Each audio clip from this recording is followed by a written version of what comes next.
All right, welcome back. Take a good look at this video. Fishers police investigating it for a woman reported her wallet was stolen while she was at a gas station. It happened last Friday at the Kroger on East 116th Street.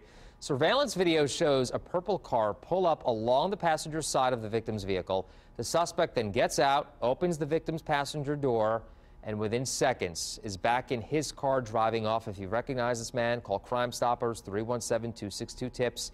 Fishers police remind you not to leave any valuables in plain sight and to always lock your doors. Meanwhile, Terre Haute police looking for help identifying several suspects who may be from Indianapolis. They say back in December, 2 men went into the Terre Haute Best Buy and fraudulently bought $4,000 worth of gift cards. A short time later, a woman entered the store and used said stolen cards to buy several $100s worth of merchandise. Again, if you recognize the suspects, call Crime Stoppers 317-262-TIPS. It's the oldest cold case in Terre Haute. Almost 50 years ago, Pam Milam was murdered and found on the Indiana State campus. Despite the passage of time, her family and local law enforcement have never given up in their search for a killer. Mike Tank has more on the mystery surrounding her death. For some people, the memories of what happened to Pam Milam in September 1972 remain very vivid in their minds. Pam lived with her parents and 2 sisters on Terre Haute's south side. The well-liked girl was a Hoosier scholar and involved with clubs and activities at both school and church. Her closest friend was younger sister Sam. She was very good-willed and good-spirited, and not, as one of her friends said, not a mean bone in her body. The future looked promising as Pam and eventually her sister attended ISU. In the fall of '72, Pam was a sophomore and Sam a freshman. Pam was an English major and involved in the Sigma Kappa sorority. On Friday, September 15th, Pam went to a rush meeting at Homestead Hall. After the meeting, she planned to stay the night at the sorority suite in Lincoln Quad. At some point, Pam walked to her car alone to move it from Homestead to Lot 27 across from the quad.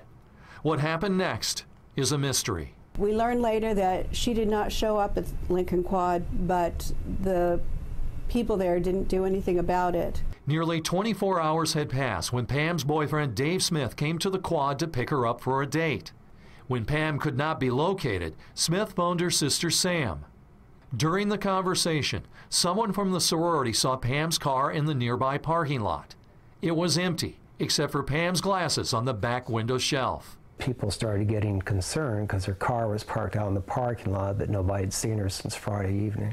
Smith told Sam about the discovery of the car. Sam and her father drove to the campus lot. With a spare key, Mr. Milam opened the trunk to find his daughter. She had been bound, gagged, and suffocated to death. As we saw her, as my father and I saw her, he exclaimed her name, and it was just a stab for me. This is the most awful thing ever, and we can't do anything about it. The evidence suggests that she was going back to her car. Evidence inside the car suggests that she at least made it to her car. And then again, the body was found, discovered in the trunk of the car. The murder and investigation grabbed headlines for weeks. Police questioned many people, including Pam's boyfriend, Dave Smith. Today, Smith is a retired Terre Haute police officer after serving 31 years. Looking back now, Smith reflected on being questioned by police. As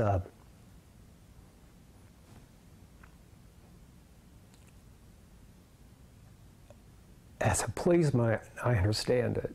I understand it now more than I did at the time. At the time, I was kind of like, I just couldn't believe it. I knew in my mind and in my heart they're looking in the wrong direction. That was Mike Tank reporting. Just to clarify, Dave Smith was not involved in Pam's death. However, during that same time frame, another man with the last name of Austin was arrested and convicted of kidnapping in another case. Police thought he might have a connection to the Pam Milam case, but DNA tests cleared Austin in 2001. Just ahead on Indiana's Most Wanted, police in one local city warning of a scam that could put homeowners at risk. Why they believe a man has been taking photos of random houses.